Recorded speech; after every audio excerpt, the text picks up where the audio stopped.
Men in Black International. Paris, 2016, Men in Black Agent H, Chris Hemsworth, and London branch director Hi-T, Liam Neeson, arrive at the Eiffel Tower to take out an alien invasion from the creatures calling themselves the Hive. If unleashed, they can wipe out everything in their path. After neuralizing and shooing away a couple, H and T fight their way into a passage in the tower that leads to the Hive's base of entry. The agents arms themselves as the doors open, and the creatures emerge from the other side. We jump back 20 years earlier in Brooklyn where little Molly Wright, Mandia Flori, watches as two MIB agents talk to her parents outside as they are looking for a creature known as a tarantian.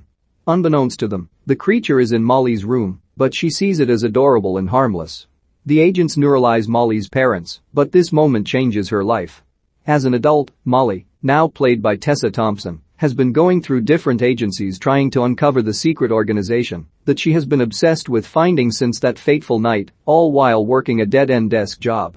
She catches a reading of an anomaly on her computer, and she follows the reading to a street in New York, where a hidden entry is uncovered when pigeons fly through but disappear. Molly enters and watches MIB agents at the scene of an alien sighting. She finds a suit and tries to sneak into the MIB headquarters, but she is scanned and identified as an unknown intruder. Molly is then met by Agent O, Emma Thompson, when the other agents take her in and attempt to neuralize her. She saves herself by revealing that she knows all about them after what she saw, and she must have some qualifications to join, since she found them. O is unconvinced until Molly says that she has no life and nothing to live for, and uncovering the truth might give her a purpose. O decides to allow her in as a probationary agent and gives her all that she needs to now become Agent M. In London, H is attempting to catch a known alien gangster during a card game, but he is outed as a MIB agent, and things get out of control as a venomous three-headed worm is set loose upon the place. The other aliens are killed, and both H and the head gangster are bitten, with the gangster's assistant holding the antidote. H convinces her he will give her anything for the cure. So they sleep together. Two alien creatures from the race known as Dyads, Laurent and Larry Bourgeois, arrive on Earth and steal a man's identity after killing him. They encounter small aliens of the Pawn race and order that their queen be sacrificed. The queen's protector, Pawnee, Kumail Nanjiani, attempts to defy the Dyads until they make their seriousness known. M is sent to London via MIB's special subway. There, she meets Hi-T and learns of MIB's monitoring alien activity from areas far outside the U. And they have been made aware of the Dyads' arrival on Earth, and as they are from a planet close to the Hive, the agents fear they may strike again.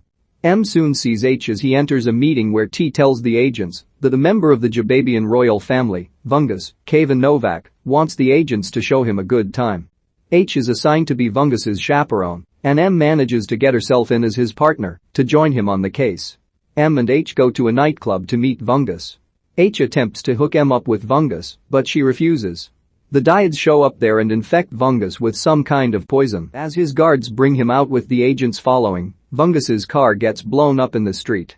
The Dyads emerge and attack, so M and H break out the big guns to fight back. However, the aliens prove to be almost unkillable, as they just absorb whatever energy the MIB hit them with. M goes to Vungus, who gives her a small crystal to keep in her protection. He doesn't trust H and thinks there's a threat within the MIB, and he dies soon after. The Dyads disappear, and the agents are met by Agent C, Rafe Spall, who chews them out for the disastrous outcome. M and H meet with C and T in the aftermath. C suggests they fire and neurals M, but H defends her. She brings her suggestion to T that someone in MIB could be a mole. T has more doubts in H's capabilities, as everyone thinks he isn't the same agent he once was. M and H then investigate the poison that Vungus was injected with, as H knows where it can be found. Meanwhile, C is shown surveillance footage of M in possession of the crystal. The agents travel to Marrakech where they find Nasser, also Kevin Novak, a known dealer who has a living alien beard named Bassem, also Kevin Novak. They bring up H's relationship with a notorious alien arms dealer named Riza, Rebecca Ferguson. After the agents leave them, Nasser and Bassem spot the Dyads walking by. Nasser then orders Bassem to call Riza. M and H come across a shop where they find a dead body and a secret entrance where they find the dead pawns, save for Pawnee. After the queen dies, he overdramatically tries to kill himself, but M convinces him to help them since he is a witness, and Pawnee pledges allegiance to M. They leave, and H shows M that he took the crystal from her, and he's disappointed that she didn't trust him enough to let him know. They then spot MIB agents approaching them as they were sent by C. They're unbacked in Nasser and are given a hoverbike to get them through the crowd. They escape the town, but crash into the desert. T finds C's tactics unethical and makes him consider that he is the mole. C thinks it's H who can't be trusted, but T still has faith in him. The three discover that the crystal is a super compressed star that has been designed to be a powerful weapon of mass destruction, which could prove deadly in the hands, or tentacles, of the hive. They witness its power at the lowest setting, when M accidentally activates it and makes a canyon in the sand. They set up camp for the night and bond for a bit until they find that Bassem stowed away in their canteen, and he steals the crystal to take to Riza. The agents and Pawnee fix the hover bike and fly to Riza's fortress. Upon arriving, H uses Pawnee as a peace offering and trade for the crystal to Riza. She is still hung up on their breakup, and so she double-crosses H and tries to have him sent off the island by her henchmen. However, H fights them off and runs back. M makes her way into the fortress and fights Riza, while H fights her Tarantian bodyguard Luca, Spencer Wilding. Riza orders him to kill them until M learns he is Tarantian, and she repeats a phrase that the little Tarantian taught her as a child. Luca realizes who M is, and he turns on Riza, but the agents let her off once she gives them back the crystal. As the agents prepare to leave, H tells M that his real name is Henry. Soon, they are cornered by the Dyads. H vows to protect the planet from the hive, to which the Dyads reply that they are as well. MIB agents then show up and vaporize the Dyads with high-voltage weapons. T comes out and congratulates the agents on their success. The other agents celebrate the victory, but M and H feel that something is suspicious after the Dyads indicated they were never working with the hive. After their case file is found to be deleted, M, H, and C all begin to realize that T might be the actual mole in the organization, but they need to keep it on the low and stop whatever he has planned. M, H, and Pawnee take a car-ship vehicle out and head to find him. C guides the agents to a portal from the hive, has been opened in a nearby sector, in the Eiffel Tower. As they head to the site, M asks H how he and T first beat the hive, but he only repeats the same exact phrase that has ever been used in describing the event, with nothing but our wits and Series 7 detomizers, leading them to realize that H was neuralized and that the hive infected T, before going into hiding and waiting for the right moment to strike back. They find T, who morphs into the hive alien and attacks the agents. He takes the crystal and attempts to activate the weapon to destroy the planet. H attempts to reach into T's true human side, just as M gets knocked into the portal.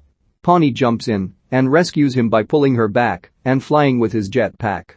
T appears to break through briefly, just moments before M gets her hands on the super weapon and sets it to the highest power, blasting the creature into goo and destroying the hive's whole base. M and H are met by O, and they all mourn the loss of T. She then promotes M to a full-time agent and makes H the probationary director of the London branch.